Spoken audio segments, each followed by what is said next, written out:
Stop scrolling. Yes, you. Imagine being 15, beating a legend, then being called overhyped for half a decade. And 3 years later, lifting the US Open trophy like it was a participation award. That's Coco Gauff's glow-up. And today we're unpacking the 10 sneaky, brilliant, slightly savage reasons she went from maybe to ma'am, the trophy. Spoiler, it's not just raw talent.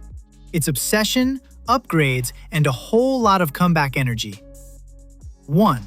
First big flex? She broke in early and very publicly. She exploded onto the scene at a ridiculous age, then turned the internet's whispers into a full-blown conversation starter. That early spotlight? It burned hot, and it burned people's expectations.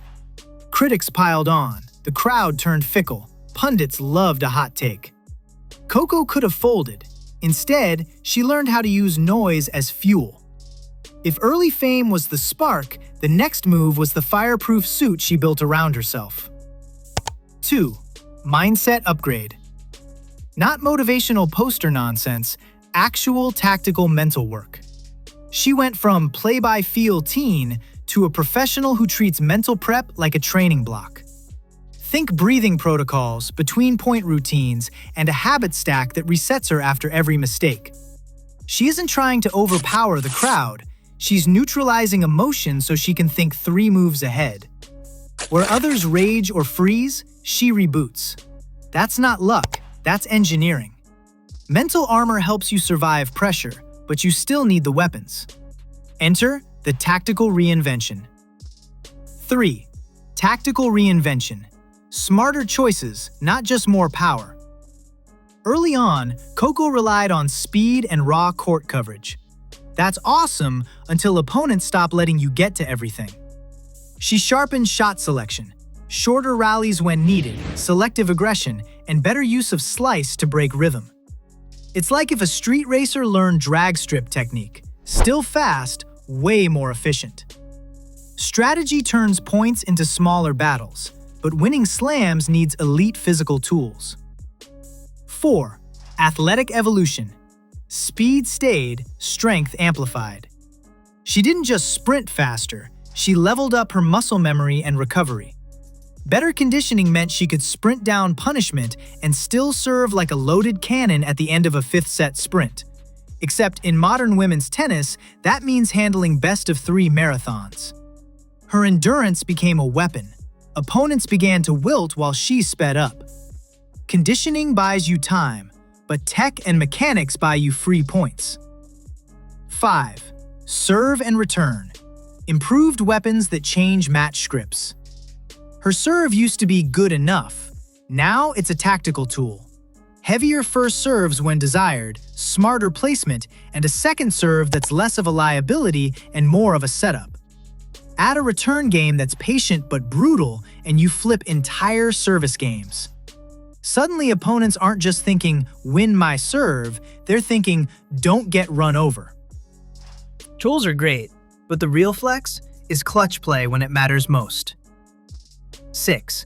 Clutch DNA. She's a comeback machine. At the US Open, she repeatedly faced set deficits and escaped. 4 of her 7 matches in that run went the distance, and she kept finding ways to win.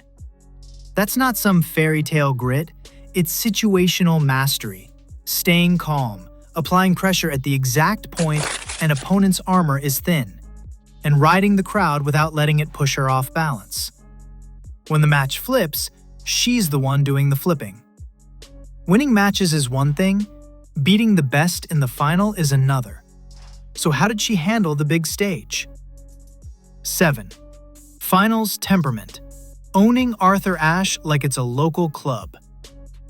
When she faced Aryna Sabalenka in the final, she didn't fold under the hype. She absorbed raw power, found angles, and flipped the script after losing the first set. That final wasn't just athletic. It was a lesson in pacing. Take a hit, regroup, then strike when the opponent blinks. The result? A title that shut down the overhyped chatter for good. Okay, she won the Open, but what made that victory different from any other tournament win? 8. Timing and momentum, peaking at the exact right moment. She didn't just win, she arrived with a 3-week narrative.